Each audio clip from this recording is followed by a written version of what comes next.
Students, हम लोग FBT को थोड़ा आगे बढ़ाते हुए कुछ और क्वेश्चन हम एफबीटी को समझाने के लिए लेंगे, कुछ स्पेशल केसेस जिसके बाद एफबीटी आपको क्लियर हो जाएगा। तो एक हम एग्जांपल ले लेते हैं। सपोज ये एक ब्लॉक है छोटा सा, और ये ब्लॉक उसके ऊपर है, और ये मेज है, और जो फ्रिक्शन है यहाँ पे 0 है,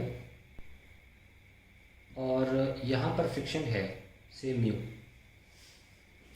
हम यहाँ पे फोर्स लगा रहे हैं, तो हमें यहाँ पे फ्री बॉडी डायग्राम बनाना है। ठीक, let's see how to make it. सबसे पहले तो आप छोटा वाला ब्लॉक ले लीजिए, नीचे mg। हम पहले ही बोल चुके हैं आपसे कि आप ऊपर से शुरू किया करिए, और ऊपर r इस वाले का, इसका मास है कैपिटल M है। ठीक है, और ये यहाँ जा रहा है ना, यहाँ जा रहा है, तो रिलेटिव मोशन के हमेशा अपोजिट लगता है। तो अगर हम इस ब्लॉक की बात कर रहे हैं तो इसका मोशन किधर होगा? अगर ये आगे जा रहा है तो इसका मोशन पीछे हो रहा होगा, तो फ्रिक्शन कहाँ लगेगा? इसमें आगे। रिलेटिव मोशन देखा करिए, मोशन इसका हो रहा है तो इसे बैठ के मत देखना, इसे बैठ के देखना। तो अगर ये आगे जा रहा होगा तो कहाँ जाते देखेगा? पीछे, तो फ्रिक्शन अपोजिट लगेगा। ये आपका आंसर। ठीक है, अब ये फ्रिक्शन लग गया, R equals to m g, तो बैलेंस हो गया भाई। वी R ऊपर है, एम जी नीचे, और ऑब्वियसली ऊपर नीचे तो हो नहीं रहा। और इस F की काट कोई नहीं है, इस F की अपोजिट में कोई काट नहीं है, तो ऑब्वियसली ये फ्रिक्शन फोर्स F ये मोशन कराएगा बाय सम एक्सेलरेशन A, है ना। ये आपका एक्सप्रेशन आ गया फ्रिक्शन। और ऑब्वियसली फ्रिक्शन का फॉर्मूला क्या होता है? Mu into R. फ्रिक्शन का फॉर्मूला अपनी जगह है, पर कोई भी फोर्स एम ए तो लिखा जा सकता है ना। So M A is equals to mu M G, and cancel A बराबर म्यू जी। सो इस एक्सेलरेशन से ये ब्लॉक आगे जाएगा। अब नीचे के ब्लॉक के बारे में बात कर लेते हैं। कैपिटल एम, ये फोर्स एफ, और मैं देख लेता हूँ क्वेश्चन जो हम ले रहे हैं उसमें नीचे लेना है कि नहीं लेना है। Friction table is smooth, table is smooth दे रखा है, तो हम नीचे म्यू नहीं ले रहे हैं। और जब भी आप ऊपर की बॉडी पे मार्क कर दें, अब यहाँ रिलेटिव की जरूरत नहीं है, एक बार आपने मार्क कर दिया, इस पे आप पलट दीजिए, पलट दिए। चलिए, ये क्या है? कैपिटल एम जी, और ये क्या है? ज़मीन से इसको आर डैश ले लो, आर आ रहा है। So we have R dash equals to capital M g, और सॉरी एक आर नीचे भी होगा, क्योंकि हमने देखो इस कॉन्टैक्ट पॉइंट पर, मैं आपको कई बार बताया है, एक बार आपने आर मार्क कर दिया तुरंत वो आर नीचे भी मार्क करो। ठीक है, सो आर डैश हो जाएगा एम जी प्लस आर। सो एम जी प्लस आर क्या है यहाँ पे? Small M G. So R dash will be equals to M plus N into G. दूसरा फोर्स क्या है? यहाँ पे एफ इधर है और एफ स्मॉल एफ इधर है, इज इक्वल्स टू बड़े वाले का और ए। ठीक है, हम ए डैश ले लें, दूसरा एक्सेलरेशन ले लेते हैं। So we have f is equals to f plus M a dash, and what is your f? आपने एफ क्या निकाला था? एम ए के बराबर, small M a, small M A plus M a dash, f is equals to, और यहाँ पे जो ए की म्यू जी की वैल्यू थी, म्यू ए की वैल्यू थी म्यू जी, तो म्यू एम जी हो जाएगा plus M a dash is equals to f. तो ये हमारा एक्सप्रेशन आ गया। अब हमें ये निकालना है कि व्हाट इज दी, कुछ निकालना नहीं, हम बस इक्वेशंस बना रहे हैं कि ऐसे हमें करना है, क्योंकि अभी इस सवाल को मैं कराऊंगा। सवाल कुछ और था, पहले मैंने आपको इक्वेशंस लिखना सिखा दिया कि आपको ऐसे लिखना है। ठीक है, अगर मान लीजिए क्वेश्चन में एफ लिखा हुआ है और एफ लेटर गिवन है, और आपसे पूछा जा रहा है कि बड़े ब्लॉक का एक्सेलरेशन क्या होगा, तो वो आप निकाल सकते हैं, क्योंकि जो छोटे ब्लॉक का एक्सेलरेशन आया है वो तो कांस्टेंट आया, म्यू कांस्टेंट होता है, जी कांस्टेंट होता है, तो आप ए डैश निकालने को निकाल सकते हो। तो आपका ए डैश अगर निकालने को बोला जाए तो आएगा f minus mu M g upon capital M is equals to a dash. तो इस तरीके से हम जब दो ब्लॉक्स होते हैं और एक को खींचा जा रहा हो तो इस तरह इक्वेशंस बनाते हैं। अब हम इस क्वेश्चन को लेते हैं, क्वेश्चन एग्जैक्टली दिया गया है। क्वेश्चन है what maximum force maximum force F can be applied to the block of mass m so that the blocks move together. ठीक है, अब मूव टुगेदर का मतलब ये होता है कि ए डैश और ए बराबर है. ठीक है, सो हम उसी एक्सप्रेशन को या फिर आपको दोबारा करके दिखाते हैं. सपोज ये ब्लॉक था और ये एम जी, ये आर है ना, और फ्रिक्शन कहाँ था, इधर की तरफ. तो इसको हमने f equals to m a लिखा और एफ अपने आप में म्यू आर होता है. So M A equals to mu M G cancel और A equals to mu G. ये तो हमने किया है कि इसका कोई बात तो है नहीं चेंज होने की. बड़े ब्लॉक की बात करें तो इस पे एफ लग रहा था, ये एम था. इसे भी अगर दोनों को साथ मूव करना, दोनों का एक्सेलरेशन सेम होना चाहिए. तो इसको हम अब ए दे सकते हैं, ए डैश देने की ज़रूरत नहीं है. ये हो जाएगा कैपिटल एम जी, ये आर हो जाएगा डैश, और ये वाला ऊपर है और पलट के आर यहाँ नीचे दे दो. ठीक है, तो दो इक्वेशन बनेंगी. R dash is equals to ऊपर का फोर्स इक्वल्स टू नीचे का फोर्स. ध्यान रखना, जब बैलेंस हो रहा हो तो हमेशा आजू इक्वल टू बाजू करते हैं, आजू इक्वल टू बाजू या ऊपर इक्वल टू नीचे. लेकिन जब मोशन हो रहा हो तो net force equals to m a लिखा जाता है. खैर, इस आर डैश का कोई यूज़ नहीं हुआ, उसकी एक ही वजह है, क्योंकि नीचे फ्रिक्शन नहीं था इसलिए. खैर, m ji plus m g is equals to, तो m plus M into g. कोई यूज़ नहीं हुआ इसका, हम पहले भी निकाल चुके हैं पहले पार्ट में, और हमारे यहाँ आया भी था, इससे कोई फ़र्क नहीं पड़ता. मुद्दा क्या है, ये देखिए फ्रिक्शन सरफेस पे कहाँ लग रहा है, उल्टा लगा दीजिए एफ.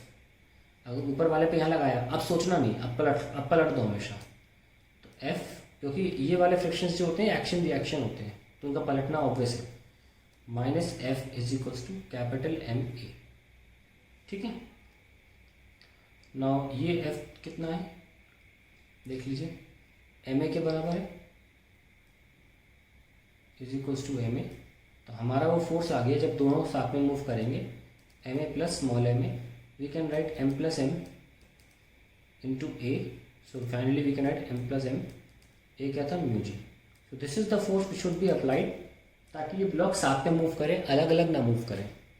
ठीक है, तो हमने दोनों केस कर लिए, जब अलग अलग कंसिडर किया और साथ में कंसिडर किया. अब हम और एक प्रकार का क्वेश्चन लेते हैं फ्री बॉडी डायग्राम के लिए.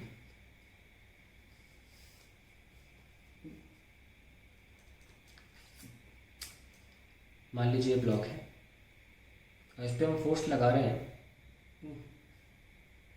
इस तरह से.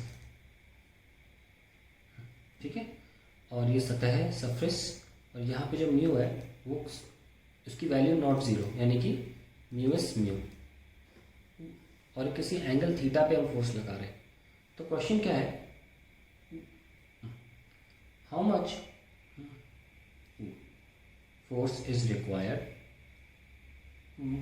to just slide the body.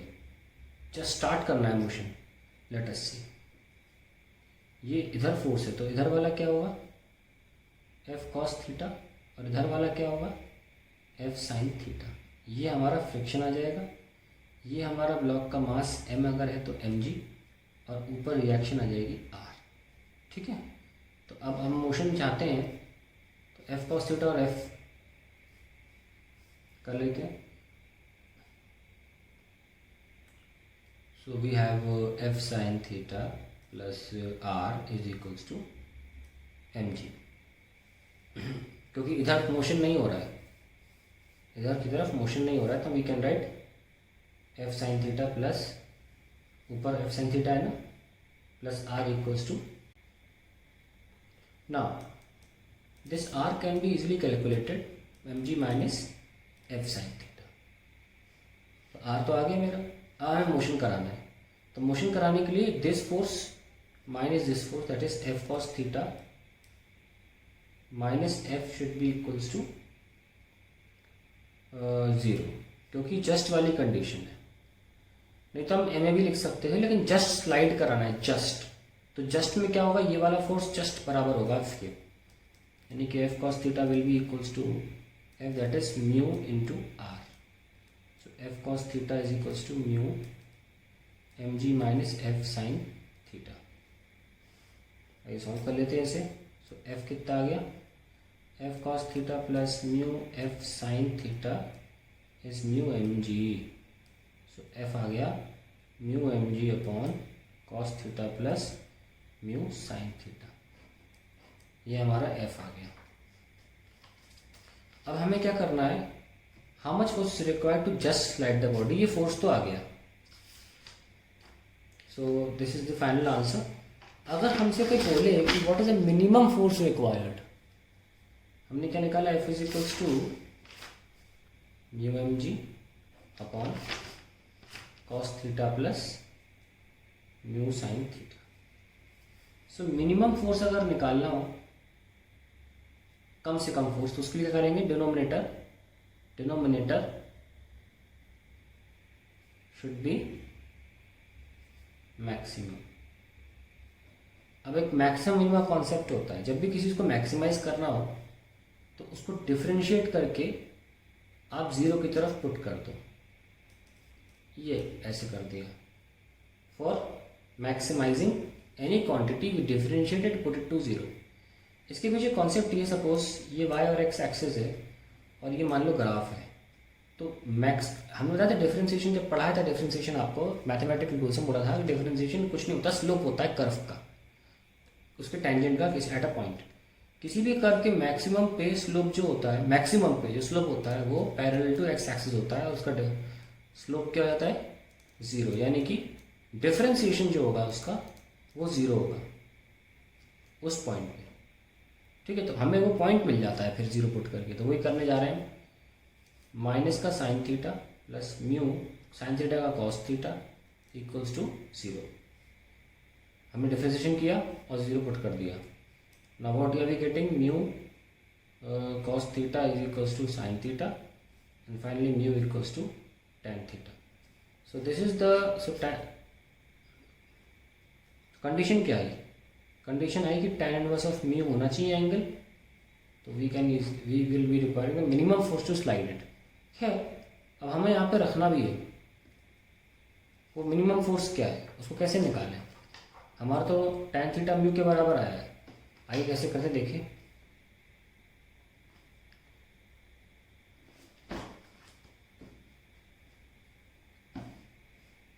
हमारा फोर्स आया था mg upon cos theta plus mu sine theta. So we have tan theta as mu for f minimum. ठीक है, तो हम ट्राइंगल बना सकते हैं. एक परपेंडिकुलर अपॉन बेस होता है, तो परपेंडिकुलर तो म्यू हो गया, बेस हो गया 1, तो ये क्या हो गया? Mu square plus 1. अब रख दीजिए वैल्यू mg. cos थीटा क्या होगा? Base upon hypotenuse mu square plus 1 plus mu upon mu square plus 1 perpendicular upon hypotenuse. तो हमने लिख दिया. और ये सिर्फ साइन थीटा था और म्यू आगे लगा हुआ है तो म्यू स्क्वायर हो जाएगा ये. ठीक है, so we have force is equals to mg upon ये सेम ले लो LCM प्लस 1 और ये म्यू स्क्वायर प्लस 1.